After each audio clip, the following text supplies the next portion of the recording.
Genesis 19. Now the two angels came to Sodom in the evening, and Lot was sitting in the gate of Sodom. When Lot saw them, he rose to meet them, and he bowed himself with his face toward the ground. And he said, Hear now, my lords, please turn into your servant's house and spend the night, and wash your feet, then you may rise early and go on your way. And they said, No, but we will spend the night in the open square.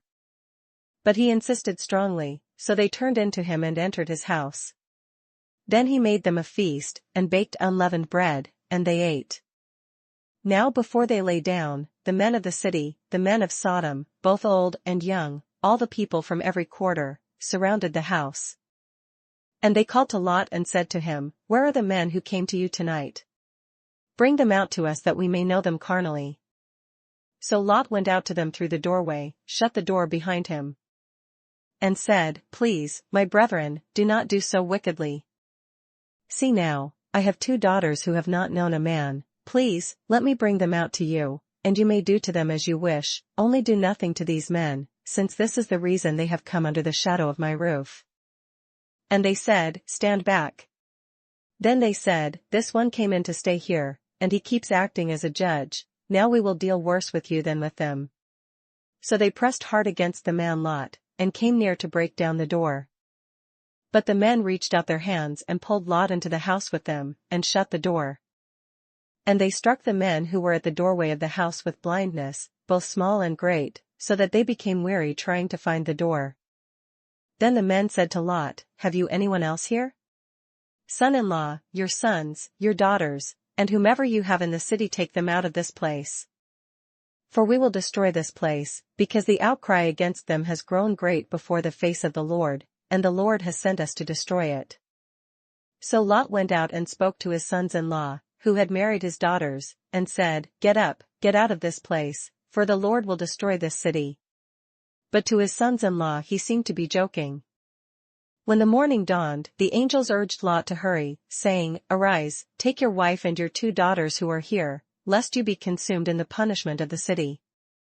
And while he lingered, the men took hold of his hand, his wife's hand, and the hands of his 2 daughters, the Lord being merciful to him, and they brought him out and set him outside the city.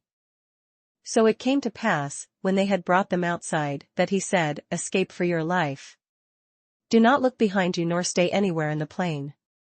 Escape to the mountains, lest you be destroyed. Then Lot said to them, Please, no, my lords. Indeed now, your servant has found favor in your sight, and you have increased your mercy which you have shown me by saving my life, but I cannot escape to the mountains, lest some evil overtake me and I die. See now, this city is near enough to flee to, and it is a little one, please let me escape there, is it not a little one, and my soul shall live. And he said to him, See, I have favored you concerning this thing also, in that I will not overthrow this city for which you have spoken. Hurry, escape there. For I cannot do anything until you arrive there. Therefore the name of the city was called Zor. The sun had risen upon the earth when Lot entered Zor. Then the Lord rained brimstone and fire on Sodom and Gomorrah, from the Lord out of the heavens. So he overthrew those cities, all the plain, all the inhabitants of the cities, and what grew on the ground. But his wife looked back behind him, and she became a pillar of salt. And Abraham went early in the morning to the place where he had stood before the Lord. Then he looked toward Sodom and Gomorrah, and toward all the land of the plain, and he saw, and behold, the smoke of the land which went up like the smoke of a furnace. And it came to pass, when God destroyed the cities of the plain, that God remembered Abraham, and sent Lot out of the midst of the overthrow, when he overthrew the cities in which Lot had dwelt. Then Lot went up out of Zor and dwelt in the mountains, and his 2 daughters were with him, for he was afraid to dwell in Zor. And he and his 2 daughters dwelt in a cave. Now the firstborn said to the younger, Our father is old, and there is no man on the earth to come into us as is the custom of all the earth. Come, let us make our father drink wine, and we will lie with him, that we may preserve the lineage of our father. So they made their father drink wine that night. And the firstborn went in and lay with her father, and he did not know when she lay down or when she arose. It happened on the next day that the firstborn said to the younger, Indeed I lay with my father last night, let us make him drink wine tonight also, and you go in and lie with him, that we may preserve the lineage of our father." Then they made their father drink wine that night also. And the younger arose and lay with him, and he did not know when she lay down or when she arose. Thus both the daughters of Lot were with child by their father. The firstborn bore a son and called his name Moab, he is the father of the Moabites to this day. And the younger, she also bore a son and called his name Ben-Ammi, he is the father of the people of Ammon to this day. Genesis 20. And Abraham journeyed from there to the south, and dwelt between Kadesh and Shur, and stayed in Gerar. Now Abraham said of Sarah his wife, "She is my sister." And Abimelech king of Gerar sent and took Sarah. But God came to Abimelech in a dream by night, and said to him, "Indeed you are a dead man because of the woman whom you have taken, for she is a man's wife." But Abimelech had not come near her, and he said, "Lord, will you slay a righteous nation also? Did he not say to me, 'She is my sister'?" And she, even she herself said, "He is my brother. In the integrity of my heart and innocence of my hands I have done this." And God said to him in a dream, "Yes, I know that you did this in the integrity of your heart. For I also withheld you from sinning against me, therefore I did not let you touch her. Now therefore, restore the man's wife, for he is a prophet, and he will pray for you and you shall live. But if you do not restore her, know that you shall surely die, you and all who are yours." So Abimelech rose early in the morning, called all his servants, and told all these things in their hearing, and the men were very much afraid. And Abimelech called Abraham and said to him, "What have you done to us? How have I offended you, that you have brought on me and on my kingdom a great sin? You have done deeds to me that ought not to be done." Then Abimelech said to Abraham, "What did you have in view, that you have done this thing?" And Abraham said, "Because I thought, surely the fear of God is not in this place, and they will kill me on account of my wife. But indeed she is truly my sister. She is the daughter of my father, but not the daughter of my mother, and she became my wife. And it came to pass, when God caused me to wander from my father's house, that I said to her, 'This is your kindness that you should do for me, in every place, wherever we go, say of me, he is my brother.' Then Abimelech took sheep, oxen, and male and female servants, and gave them to Abraham, and he restored Sarah his wife to him. And Abimelech said, 'See, my land is before you, dwell where it pleases you.' Then to Sarah he said, 'Behold, I have given your brother 1,000 pieces of silver, indeed this vindicates you before all who are with you and before everybody.' Thus she was rebuked. So Abraham prayed to God, and God healed Abimelech, his wife, and his female servants. Then they bore children. For the Lord had closed up all the wombs of the house of Abimelech because of Sarah, Abraham's wife. Matthew 19.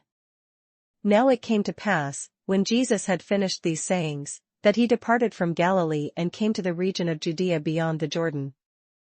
And great multitudes followed him, and he healed them there.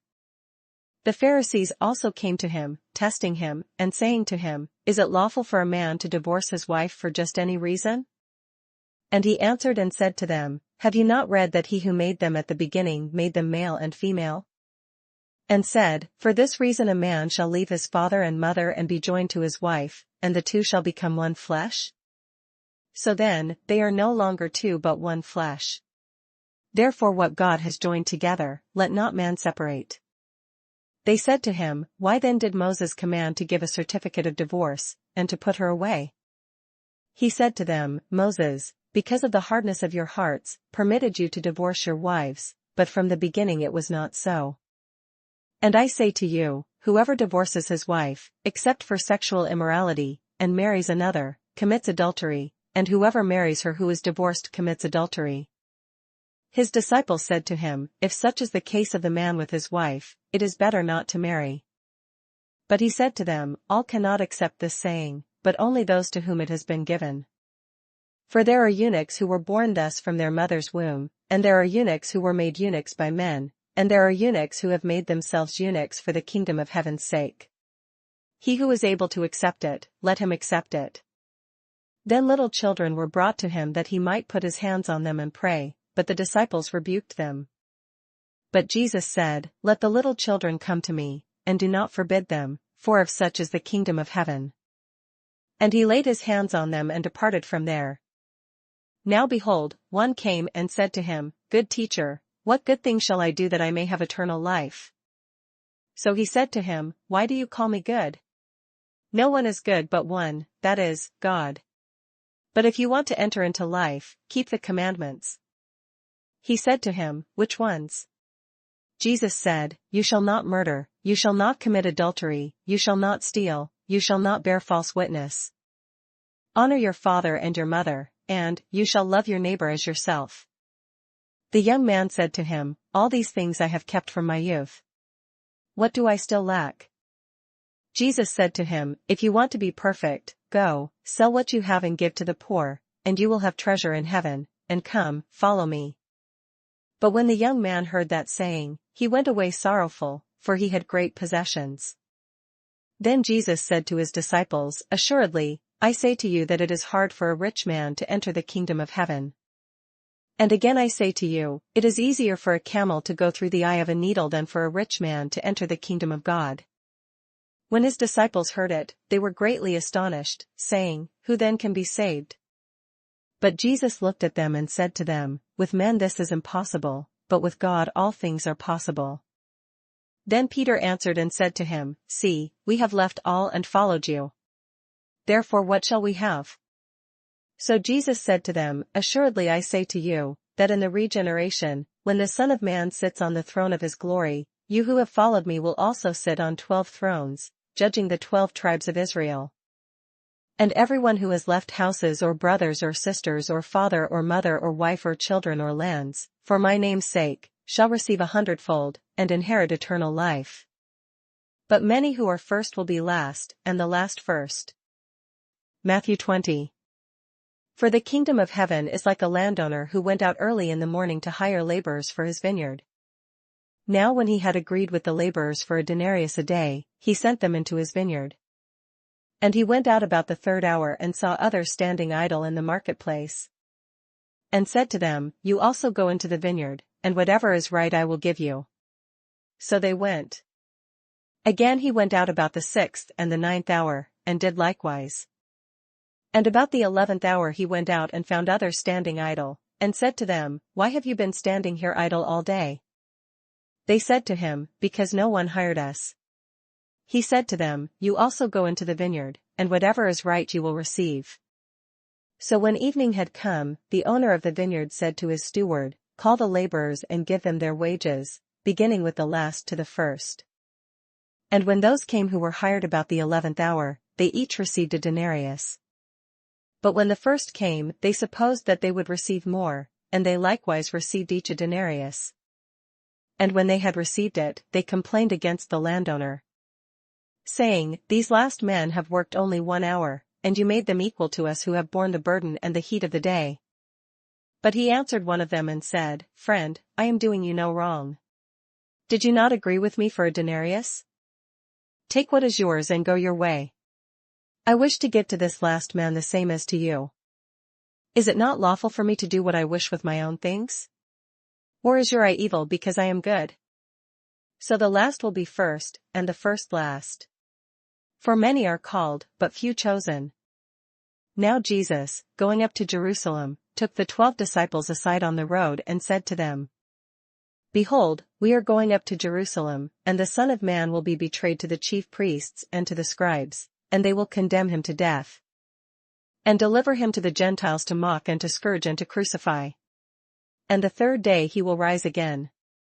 Then the mother of Zebedee's sons came to him with her sons, kneeling down and asking something from him. And he said to her, What do you wish? She said to him, Grant that these 2 sons of mine may sit, one on your right hand and the other on the left, in your kingdom. But Jesus answered and said, You do not know what you ask. Are you able to drink the cup that I am about to drink, and be baptized with the baptism that I am baptized with? They said to him, We are able. So he said to them, You will indeed drink my cup, and be baptized with the baptism that I am baptized with, but to sit on my right hand and on my left is not mine to give, but it is for those for whom it is prepared by my Father. And when the 10 heard it, they were greatly displeased with the 2 brothers. But Jesus called them to himself and said, You know that the rulers of the Gentiles lord it over them, and those who are great exercise authority over them. Yet it shall not be so among you, but whoever desires to become great among you, let him be your servant. And whoever desires to be first among you, let him be your slave. Just as the Son of Man did not come to be served, but to serve, and to give his life a ransom for many. Now as they went out of Jericho, a great multitude followed him. And behold, 2 blind men sitting by the road, when they heard that Jesus was passing by, cried out, saying, Have mercy on us, O Lord, Son of David.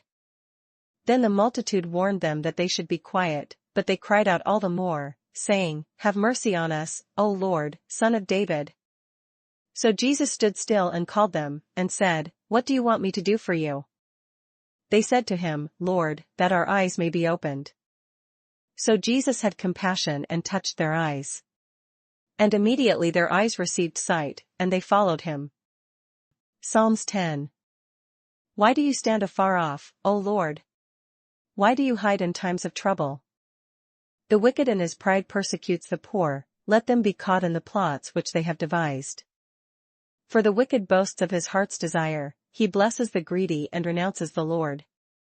The wicked in his proud countenance does not seek God, God is in none of his thoughts.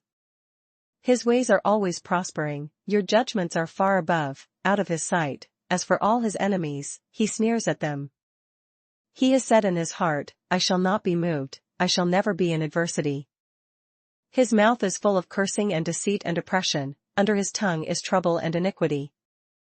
He sits in the lurking places of the villages, in the secret places he murders the innocent, his eyes are secretly fixed on the helpless. He lies in wait secretly, as a lion in his den, he lies in wait to catch the poor, he catches the poor when he draws him into his net. So he crouches, he lies low, that the helpless may fall by his strength. He has said in his heart, God has forgotten, he hides his face, he will never see. Arise, O Lord! O God, lift up your hand. Do not forget the humble. Why do the wicked renounce God? He has said in his heart, You will not require an account. But you have seen, for you observe trouble and grief, to repay it by your hand. The helpless commits himself to you, you are the helper of the fatherless. Break the arm of the wicked and the evil man, seek out his wickedness until you find none. The Lord is king forever and ever, the nations have perished out of his land. Lord, you have heard the desire of the humble, you will prepare their heart, you will cause your ear to hear. To do justice to the fatherless and the oppressed, that the man of the earth may oppress no more.